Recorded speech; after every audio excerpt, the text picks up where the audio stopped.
नमस्कार। जिंदगी में कई बार ऐसे मौके आते हैं जब जीत या हार मायने नहीं रखते। उससे भी बड़ा हो जाता है सही और गलत का सवाल। क्या सही है और क्या गलत है? ऐसे समय में हमें ये तय करना होता है कि हम मुश्किल रास्ता चुनेंगे या आसान रास्ता। आज मैं भी एक ऐसे मोड़ पे खड़ा हूँ।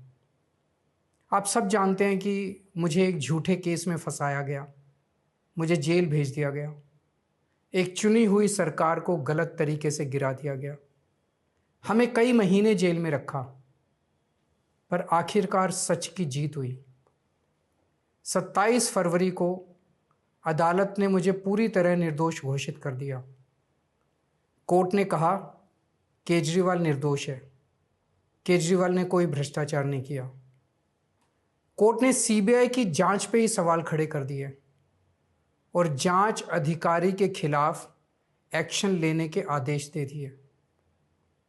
लेकिन सच का रास्ता आसान नहीं होता। सीबीआई ने तुरंत इस फैसले को हाईकोर्ट में चुनौती दी और ये केस जस्टिस स्वर्णकांता शर्मा जी के सामने लगा। तब मेरे मन में एक बहुत बड़ा सवाल उठा, क्या इनके सामने मुझे न्याय मिलेगा? मेरे मन में ये प्रश्न क्यों आया? इसके कई कारण हैं, पर दो कारण मुख्य हैं। पहला कारण ये कि आरएसएस की जिस विचारधारा वाली सरकार ने झूठे आरोप लगा के मुझे जेल डाला, जज साहिबा ने स्वयं माना है कि उस विचारधारा से जुड़े संगठन अखिल भारतीय अधिवक्ता परिषद के मंचों पे वे कई बार जाती रही हैं। मैं और आम आदमी पार्टी उस विचारधारा के घोर विरोधी हैं। ऐसे में क्या उनके सामने मुझे न्याय मिल सकता है? दूसरा कारण कॉन्फ्लिक्ट ऑफ इंटरेस्ट।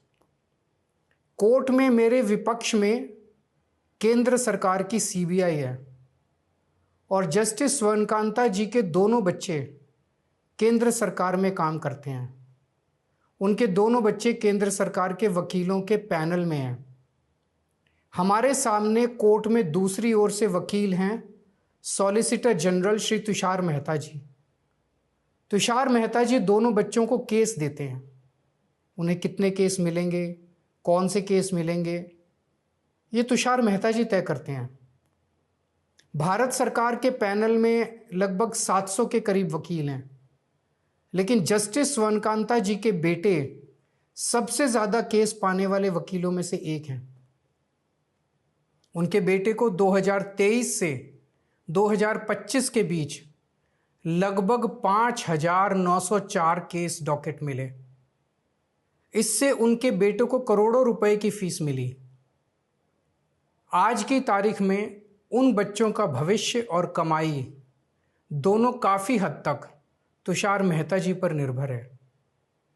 तो किसी के भी मन में ये चिंता स्वाभाविक है कि अगर जज साहिबा के बच्चों की कमाई और उनका भविष्य सामने खड़ा वकील तय कर रहा है, तो क्या जज साहिबा उस वकील के खिलाफ फैसला कर पाएंगी?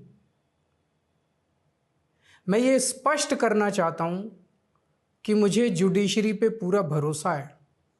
मैं जुडिशरी का बहुत सम्मान करता हूं। जब मेरे खिलाफ गलत साजिश हुई तो हमारे देश की जुडिशरी ने ही मुझे न्याय दिया था। जब मुझे झूठे केस में गिरफ्तार किया गया तो इसी जुडिशरी ने मुझे बेल दी थी।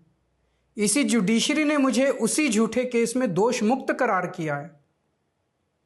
पिछले 75 वर्षों में जब जब देश पे आंच आई, हमारे देश की जुडिशरी ने देश को बचाया और नागरिकों के हितों की रक्षा की है। मैं जस्टिस स्वर्णकांता जी का भी बहुत सम्मान करता हूं। मुझे उनसे या उनके परिवार से किसी भी प्रकार की कोई व्यक्तिगत आपत्ति नहीं है। लेकिन न्याय का एक बहुत बड़ा सिद्धांत है, justice should not only be done but should also be seen to be done.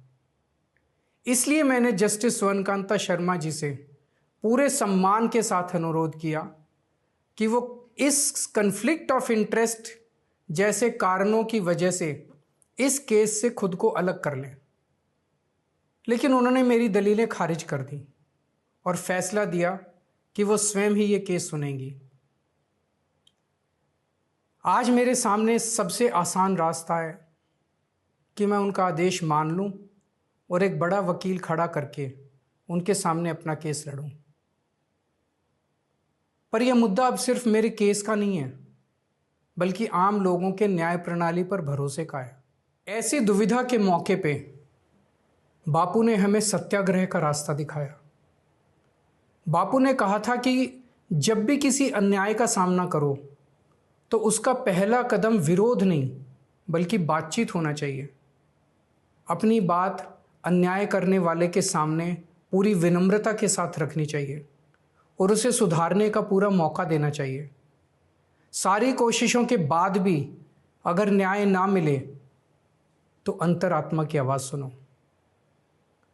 यदि अंतरात्मा की आवाज़ कहती है कि न्याय नहीं हुआ तो शांति और विनम्रता के साथ सत्याग्रह करना चाहिए। फिर उसके जो भी परिणाम हों वो सहर्ष स्वीकार करने चाहिए। पर इस पूरे प्रकरण में अन्याय करने वाले व्यक्ति के प्रति किसी भी प्रकार की नफरत या गुस्सा नहीं होना चाहिए। मैंने भी बातचीत से शुरुआत की, पूरी निष्ठा और विनम्रता के साथ जस्टिस स्वर्णकांता जी के सामने अपनी बात रखी। उन्हें इस केस से अलग होने के लिए याचना की। मैंने आग्रह किया कि मेरा केस हाई कोर्ट के किसी भी अन्य जज द्वारा सुन लिया जाए, लेकिन उन्होंने मेरी प्रार्थना अस्वीकार कर दी। उन्होंने फैसला दिया कि वे अपने आप को इस मामले से अलग नहीं करेंगी और ये केस वो स्वयं ही सुनेंगी। उनके दिए गए इस फैसले से मैं पूरी विनम्रतापूर्वक असहमत हूँ।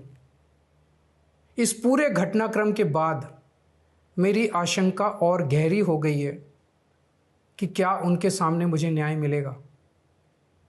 बापू के दिखाए रास्ते पर चलते हुए सत्याग्रह की भावना से अब मैंने फैसला किया है कि मैं इस केस में जस्टिस स्वर्णकांता जी के कोर्ट में ना तो स्वयं पेश होऊंगा और ना ही मेरी तरफ से कोई वकील पैरवी करेगा।